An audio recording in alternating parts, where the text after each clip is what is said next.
Hello बच्चों, मैं तरुण गुप्ता, आप सबका टीचर, मेंटर और दोस्त स्वागत करता हूँ हमारी और आपकी लॉ पाठशाला में। लॉ पाठशाला में आज ही हमारा तीसरा लेक्चर है।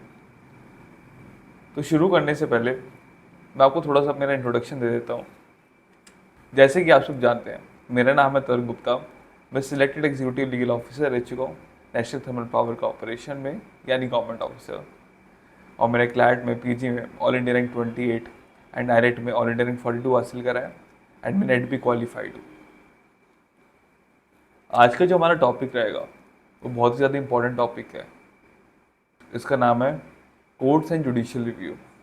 ये इंपॉर्टेंट टॉपिक मैंने इसलिए बोला क्योंकि जुडिशियल रिव्यू काफ़ी इंपॉर्टेंट पार्ट है हमारे कॉन्स्टिट्यूशन का। क्योंकि जुडिशरी जो हमारा थर्ड पिलर है गवर्नमेंट का, एक काफ़ी इंडिपेंडेंट ऑर्गन है।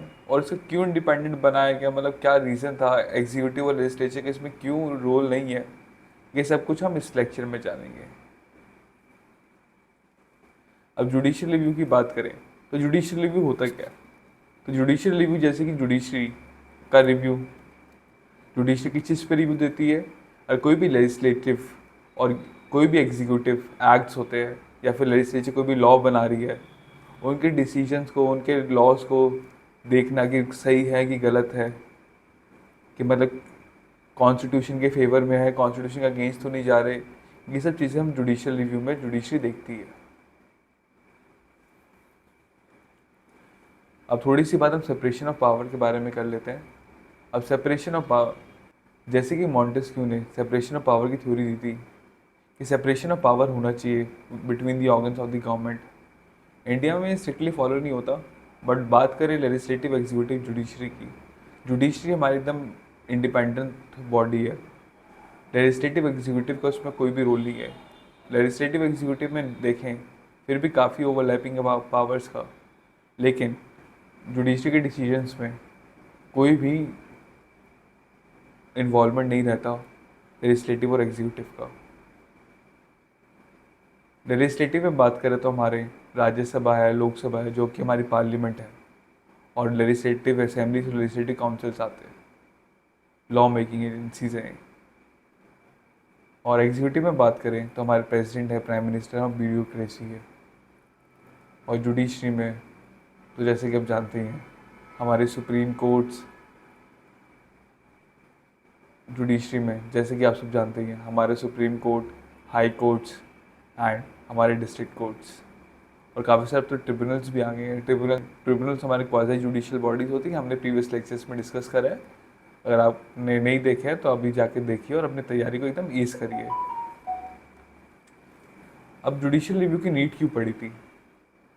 जुडिशियल रिव्यू की बच्चों नीड इसलिए पड़ी थी, फर्स्ट ऑफ ऑल इंडिविजुअल और ग्रुप राइट्स को देखना। इंडिविजुअल और ग्रुप राइट्स को देखना मतलब आर्टिकल 13 हमारा कहता है कि अगर कोई भी लॉ पार्लियामेंट ऐसा बना देता है जो कि आपकी और हमारी फ्रीडम को, जो कि हमारी फंडामेंटल राइट्स है, इन्फ्रिंज करता है, तो जुडिशरी उसे तुरंत ही शट डाउन कर देगा, मतलब तुरंत ही वर्ड अब इनिशियो कर देगा और समझा जाएगा कि वो लॉ कभी पास ही नहीं हुआ था। ठीक है बच्चों, पार्ट थर्ड बहुत ही इंपॉर्टेंट है, फंडामेंटल राइट्स हमारा। इसमें हमारी बेसिक नेसेसिटीज़, जो हमें डेली रिक्वायरमेंट्स, हमारी जो नेसेसिटीज़ आप हम बात कर रहे हैं आज, सब कुछ हमारे फंडामेंटल राइट्स ही हैं। आज हम फ्रीली घर से बाहर निकल रहे हो, लोगों से बात कर रहे हो, सब कुछ फंडामेंटल राइट्स की वजह से ही है। तो ये हमें फंडामेंटल राइट्स मिली गई है। आर्टिकल 32 की बात करें, अगर आपकी कोई भी फंडामेंटल राइट्स इन्फ्रिंज होती है तो आप आर्टिकल 32 को में रिट फाइल कर सकते हैं। ठीक है। और 226 हाई कोर्ट के लिए और सुप्रीम कोर्ट में रिट फाइल करने के लिए आर्टिकल 32 है। अब relation between centre and states की बात करें, अभी हमारी थर्ड नेसेसिटी है जुडिशियल रिव्यू की। अब जैसे कि आर्टिकल 246 है, आर्टिकल 246 जो हमारे इंडियन कॉन्स्टिट्यूशन का है ना, वो कहता है कि मतलब कि जो सेंटर की जो पावर, यूनियन की जो पावर है वो लिस्ट 1 में है, 7 शेड्यूल में, और स्टेट की जो पावर है वो लिस्ट 2 में है, 7 शेड्यूल में, और जो लिस्ट 3 है, जो कॉन्करेंट लिस्ट है, इसमें सेंटर और स्टेट दोनों की पावर्स है। और लेकिन अभी लॉज बनाते हैं ना सेंटर और स्टेट, तो हमें कोई ऐसा लॉज ना मिल जाए जो कि हमारी फंडामेंटल राइट्स को इन्फ्रिंज कर रहा है। तो इसलिए हमें जुडिशियल रिव्यू की बहुत ज़्यादा ज़रूरत है। और जब कॉन्करेंट लिस्ट में भी इनकी काफ़ी ज़्यादा लड़ाइयाँ होती हैं कि सेंटर कहती है कि मेरे पर्सपेक्टिव में आता है, स्टेट कहते हैं मेरे पर्सपेक्टिव में आता है, तो उस चीज़ के लिए भी हमें जुडिशियल रिव्यू की ज़रूरत है। अब फेयरनेस इन एग्जीक्यूटिव एक्टिविटीज़ के बारे में बात करें, अब ऐसी जुडिशरी है, जुडिशरी हर चीज़ को एकदम रीजनेबल मैनर से देखता है, क्योंकि जजेस हमारे जो इम्पार्शियल है, हमारी कंट्री में जो कोर्ट्स हैं वो principle of natural justice follow करते हैं, रीजनेबलनेस फॉलो करते हैं, प्रोपोर्शनैलिटी फॉलो करते हैं और लेजिटिमेट एक्सपेक्टेशन फॉलो करते हैं। ठीक है। और कोई भी डिसीजन देने से पहले वो ऑडियो ऑल्टरम पार्टम, मतलब कि वो दोनों साइड्स को अच्छे से सुनते हैं। और कोई भी डिस्प्यूट्स होते हैं, प्राइवेट पार्टीज और गवर्नमेंट अगर कोई भी कॉन्ट्रैक्ट में आते हैं, तो देखा जाता है कि जो गवर्नमेंट है, जो कोर्ट्स है ना, काफ़ी रीजनेबल मैनर में और काफ़ी प्रोपोर्शनैलिटी के साथ अपने डिसीजंस देते हैं। इसलिए भी हमारी जुडिशियल रिव्यू की काफ़ी ज़्यादा ज़रूरत है। अब फोर्थ जो हमारी नीड नेसेसिटी है ना जुडिशियल रिव्यू की, वो है बेसिक स्ट्रक्चर। जुडिशियल रिव्यू जैसे कि आप जानते हैं हमारा आज के टाइम में हमारा बेसिक स्ट्रक्चर है कॉन्स्टिट्यूशन का। कोई भी हमसे नहीं छीन सकते जुडिशियल रिव्यू को। अब आर्टिकल 368 में पार्लियामेंट के पास पावर है कि वो अमेंड कर सकते कॉन्स्टिट्यूशन को। काफ़ी ज़्यादा टसल भी चली थी पार्लियामेंट और सुप्रीम कोर्ट में कि कौन ज़्यादा सुप्रीम है। इसमें हमने काफ़ी सारे केस लॉ देखे, गोलकनाथ, केशवनंद भारती, जो फाइनल रिजल्ट मिला था, सज्जन सिंह, इतने सारे केस लॉ देखे, शंकरी प्रसाद।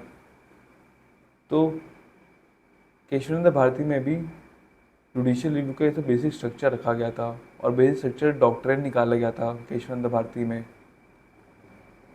जो 13 जजेस बेंच था। और माना जाता है कि जुडिशरी ही सुप्रीम है, मतलब पार्लियामेंट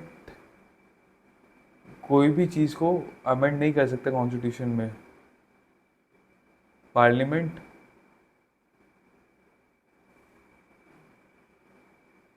चलो बात करते हैं बेसिक स्ट्रक्चर की तरफ। बेसिक स्ट्रक्चर जैसे कि आप जानते हैं, जुडिशियल रिव्यू भी एक बेसिक स्ट्रक्चर के अंदर आता है। आर्टिकल 368 में अमेंडमेंट पावर गिवन है कॉन्स्टिट्यूशन की, जिसमें पार्लियामेंट कोई भी चीज़ को अमेंड कर सकता है कॉन्स्टिट्यूशन को। क्या ये ट्रुथ है? बिल्कुल नहीं। बेसिक स्ट्रक्चर को छोड़ के पार्लियामेंट बाकी सारी चीज़ों को अमेंड कर सकता है, लेकिन बेसिक स्ट्रक्चर को पार्लियामेंट हाथ भी नहीं लगा सकता। अगर पार्लियामेंट ने बेसिक स्ट्रक्चर को हाथ लगा भी दिया तो जुडिशरी अपनी जुडिशियल रिव्यू की पावर से उसको एकदम नल एंड वॉइड कर देगी और वो लॉ स्ट्रक डाउन हो जाएगा। तो इसलिए हमें काफ़ी ज़्यादा ज़रूरत है जुडिशियल रिव्यू की। तो बच्चों, आज का लेक्चर हमारा यहीं ओवर होता है। आई गेस आपको हमारा लेक्चर पसंद आया होगा। और आप सबकी तैयारी कैसी चल रही है कमेंट सेक्शन में लिख के बताइएगा। और आपको हमारा लेक्चर पसंद आया हो तो हमारे चैनल को लाइक, शेयर और सब्सक्राइब करना मत भूलना और बेल आइकन बिल्कुल प्रेस कर देना। धन्यवाद।